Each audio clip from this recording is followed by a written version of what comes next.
안녕하세요. 저는 현재 해롱해롱의 일상 블로그를 운영하고 있는 해롱해롱입니다. 제가 블로그를 시작한 지 2021년 6월, 그러니까 영상을 올리는 2022년 2월을 기점으로 약 8개월 만에 블로그 체험단을 통해서 벌어들인 수익이 약 200만 원 이상인데요. 공식적인 체험단 사이트 이외에도 개인적으로 연락이 와서 체험을 한 것까지 모두 합산을 하면 약 300만 원 이상의 부수입을 얻을 수 있었습니다. 저는 현재 직장인이고, 그리고 직장인의 특성상 6시 퇴근 이후 그리고 주말만 가능하다라는 점을 고려를 해봤을 때 블로그를 통해서 300만 원 이상의 그 부수입은 정말 감지덕지라고 생각을 해요. 어떻게 블로그를 시작한 지 1년이 안 됐는데도 300만 원 이상의 부수입을 낼 수 있었던 것일까요? 제가 지금부터 알려드리도록 하겠습니다. 지금 보여드리는 엑셀 파일은 제가 블로그를 시작한 이후부터 현재까지 공식적인 체험단 사이트를 통해서 받은 서비스 내역을 정리한 엑셀 표입니다.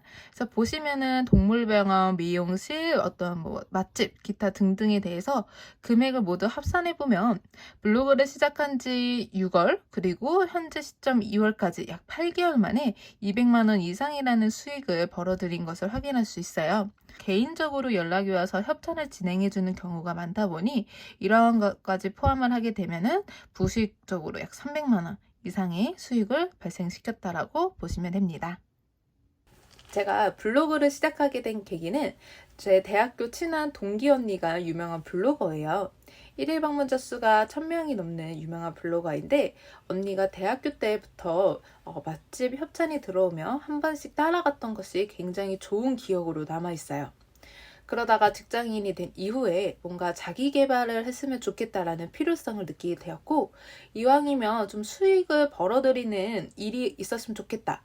부수입을 벌 수 있는 일이 무엇이 있을까라는 것을 찾다 보다가 블로그를 시작하게 되었습니다.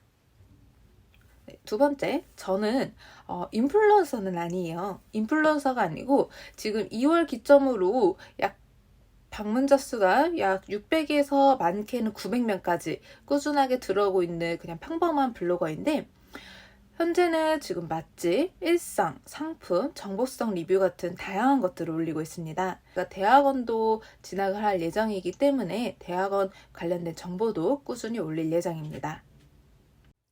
여러분, 제가 아까 엑셀 파일 보여드리면서 주로 내역을 보면은 맛집이나 피부 관리가 굉장히 많아요. 제가 맛집이랑 피부 관리가 많은 이유가 바로 여기 있습니다. 뭐냐면 월급에서 가장 많이 차지하는 게 식비예요. 식비이다 보니까 저는 블로그 체험단을 통해서 이러한 맛집 협찬을 받음으로써 식비를 굉장히 줄일 수 있었어요.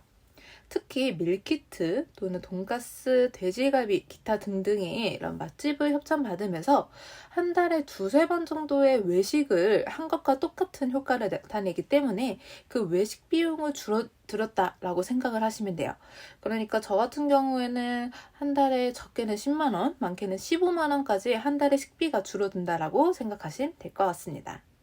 이렇게 월급을 받는 직장인 입장에서 식비가 15에서 적게는 10만 원 정도만 줄어드는 것만으로도 굉장히 크게 와닿더라고요, 저에게는. 네. 그리고 두 번째, 피부 관리 같은 경우에는 제가 평소에도 피부 관리에 굉장히 많은 관심을 갖고 있어요. 근데 피부과 관리 같은 경우에는 좀 비싸다 보니까 받고는 싶은데 피부 관리를 직접 가기에는 너무 비싼 비용이어서 부담이 되는 경우, 이런 경우는 블로그 체험단을 통해서 일회성으로 수분 관리나 피부 관리를 받게 되면 굉장히 좋더라고요.